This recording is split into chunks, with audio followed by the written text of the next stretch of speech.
fantastic military saber. I have to ask everybody over here to move. You are a moving target, sir. You must leave. All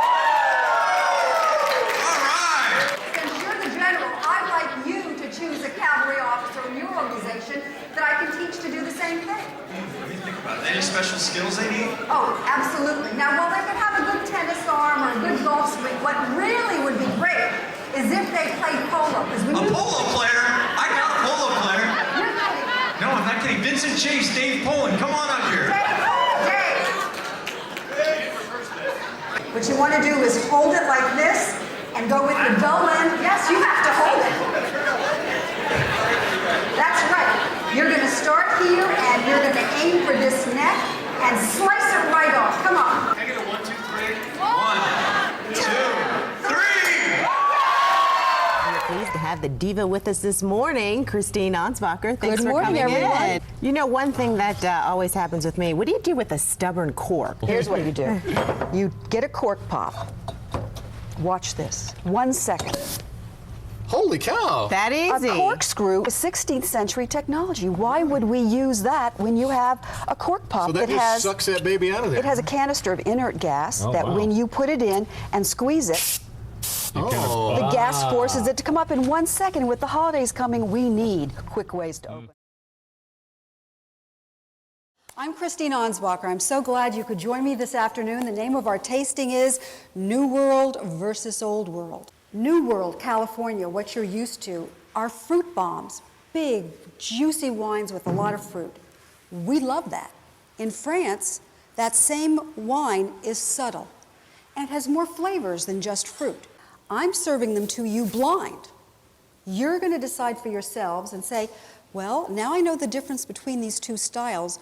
Which one is which? One is Sauvignon Blanc from New Zealand, and the other is a Sauvignon Blanc from France, and it's called Sancerre. I remember the name because I just think sincere, and I sincerely like Sauvignon Blanc. How many think the first wine is the Old World? You're right. Many people here, you got it absolutely right. Here's our final toast. Good wine is a daily necessity, right? But you know what I like to say, and maybe you agree, a meal without wine is called breakfast. Cheers.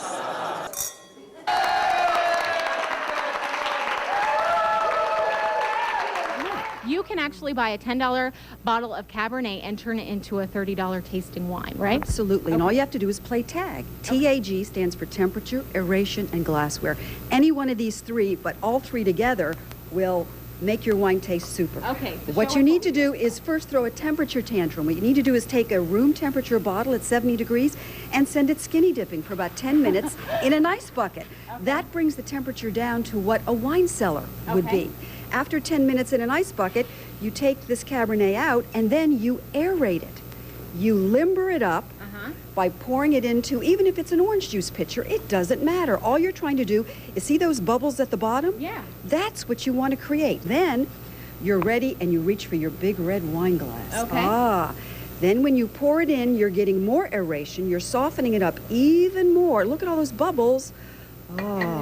And then you take your wine, you swirl it around, more aeration, and what this causes is all these aromas to waft upwards. That's what swirling is all about, just getting more flavor. And then you're ready to drink it. Delighted to have you here tonight.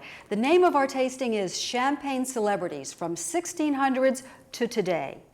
Champagne has had a long and colorful history since it was enjoyed 400 years ago. Tonight, you'll discover why the phrase developed to make a toast before you enjoy champagne. You'll find out why we say something after we propose a toast. Then you'll discover why Madame Veuve Clicquot cut dozens of holes in her dining room table. Then I'll tell you tales about Dom Perignon, Oscar Wilde, Napoleon, Winston Churchill, Mae West, Marilyn Monroe, and Madonna.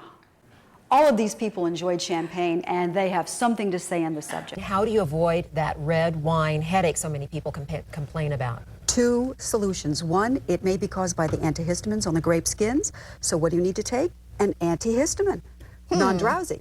And the other thing is, if you're really sensitive to tannin in wine, you need to dial down from Cabernet to Pinot Noir, or even lower down to other wine. I want to buy wines that I can go to the store, age in the backseat of the car, and drink the same night, right? Right, that's what most of us want. Would you open this bottle? Thank you. Good. Okay, just hold this around like that. Good. Push it down. Push it down. Good. Okay. That's because you're not standing up. If you're standing up, it would work a lot faster. You need to go to the gym, girl.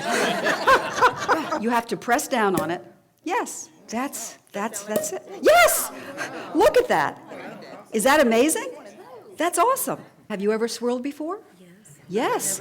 I've never But never like this. Plant your thumb, and now just do the hula. Come on. Do the hula with that glass. Come on. Get that wine twirling around in your glass.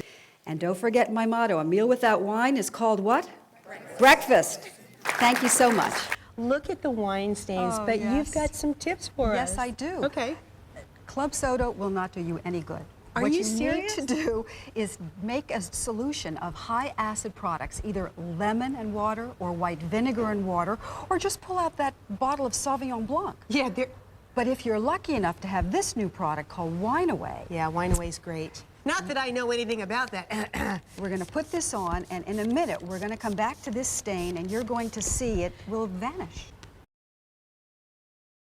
I call this part of the seminar KISS. Not keep it simple, stupid. No, absolutely not. Keeping it sexy and seductive, yes. Because after all, red is the color of love. So forget the flowers, forget the candy, and bring a bottle of red wine to dinner or give it as a gift, because that shows much more thought in picking out an unusual bottle than sending flowers or here are the chocolates. So the first one I want to introduce you to is from Italy, and it's called Primitivo, primitive. It's not a polished, elegant wine, but it's a mouthful.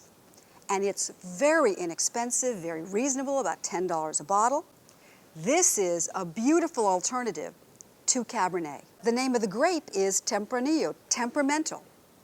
This is a redhead who is temperamental. That's how you might remember that. Yeah.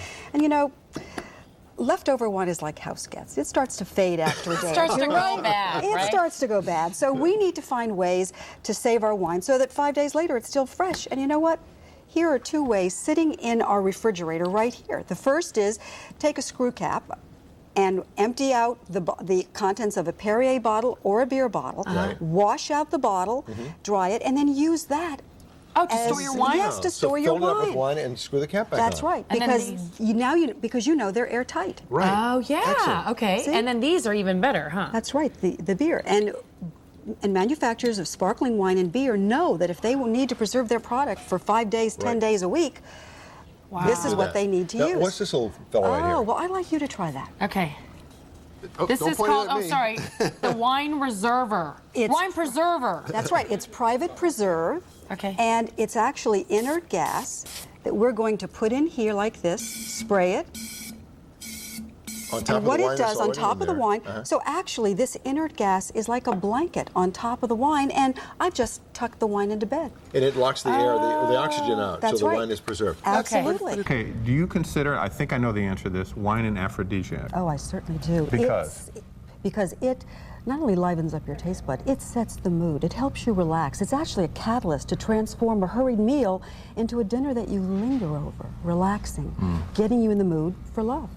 Is there kinds of wines that you want to talk about this morning? When I say KISS, sexy and seductive, can you name some brands that you would offer up today? Absolutely. There are Italian Lotharios for, say, $75 a bottle and up, and Okay. that's Amarone, Brunello. Yes. Then you have the French Flirts, $50, $25 a bottle. That's the Rosé Champagne, Red Burgundy, Red Bordeaux, delicious wines. Then you have the All-American Romantics, Syrah, Pinot Noir. And of course we have sparkling wines here as well. And then Latin lovers like Malbec. The Wine Diva herself joins us this morning. Christine Ansbacher, thanks for being with us today. I'm so glad to be here. Red wine, instead of serving it at 70, 75 degrees, our room temperature today, we want it cool the way it was 200 years ago in a Okay. room. So what do? We have a temperature tantrum. We Take this bottle, and we send it skinny dipping in an ice bucket for 10 minutes. You'll pull this bottle out, and she'll be at cellar temperature, the perfect serving temperature today. And it'll taste like a $34 bottle. Delicious.